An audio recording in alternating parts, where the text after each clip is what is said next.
Alors, pour écrire une valeur absolue sans le symbole valeur absolue, il faut connaître le signe de ce qu'il y a à l'intérieur. Parce que si ça est positif, on peut enlever les valeurs absolues sans rien changer. Par contre, si ce qui est à l'intérieur est négatif, il faut multiplier par -1 ce qui est à l'intérieur pour pouvoir enlever les valeurs absolues. Donc, on va faire le signe de ça et de ça. Donc, comme ce sont des fonctions affines, il faut déjà commencer par trouver pour quelle valeur c'est égal à 0. Donc, ça fait 4x égale 3. Donc, x égale 3/4 pour celui-là. Et pour celui-là, donc 2 moins x égale 0. Donc, ça fait 2 égale x. Voilà, donc on a 2 et 3/4 dans le tableau. Donc, 3/4, c'est plus petit que 2.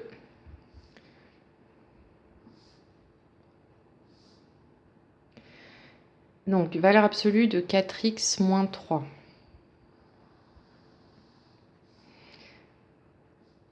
Donc, on sait que pour 3/4, c'est égal à 0.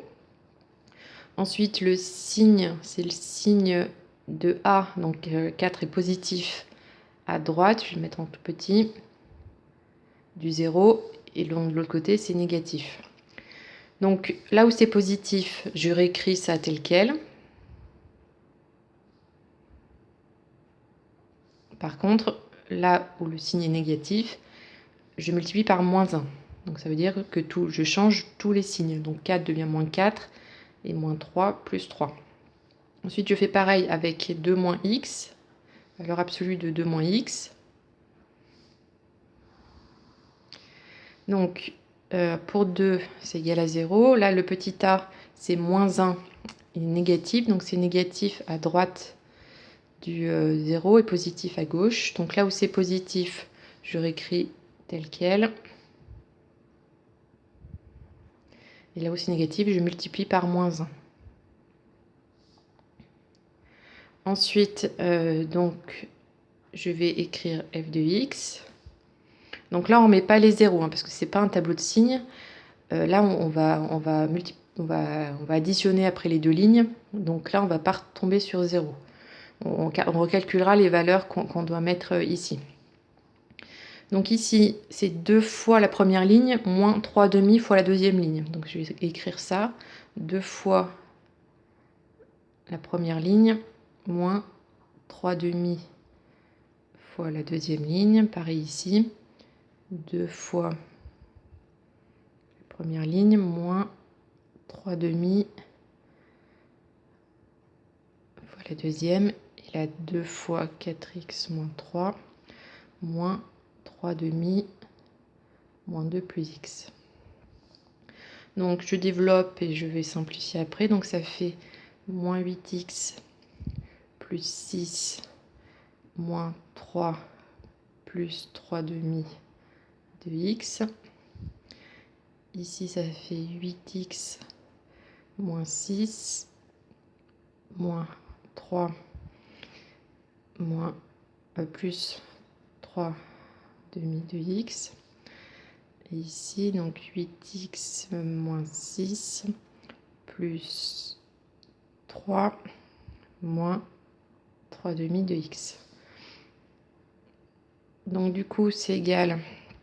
Donc moins 8 plus 3/2, donc ça fait moins 16 sur 2. Moins 16 plus 3, ça fait moins 15, moins 13 demi de x. Et plus 6 moins 3 plus 3. Ici, donc 8 plus 3/2, donc ça fait 16/2 plus 3/2, ça fait 19/2. 19/2 de x moins 9. Et ici, donc 8 moins 3/2, ça fait 13/2 de x moins 3. Voilà, donc on peut réécrire.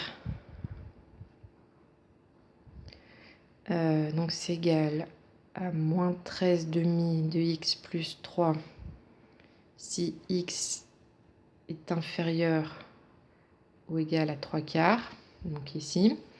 C'est égal à 19 demi de x moins 9 si x est compris entre 3 quarts et 2. Et là, donc, là, je mets strictement parce que j'ai déjà mis le ou égal sur la première ligne. Et ici, 13 demi de x moins 3 si x est supérieur à 2. Et donc là, on peut aussi mettre les valeurs. Donc, calculer l'image de 3 quarts et l'image de 2. Donc, on peut remplacer 3 quarts ici pour calculer combien ça fait. Et aussi ici, mais on va trouver la même chose pour 3 quarts puisque on est pile à la jonction. Donc, on trouve moins 15 sur 8. Donc, c'est l'image de 3 quarts et l'image de 2. C'est pareil, on peut calculer soit avec ça, soit avec ça. Et on trouve 10. Voilà, donc ça nous aidera. On a déjà une image à calculer pour tracer la courbe. On se servira déjà de ces deux images.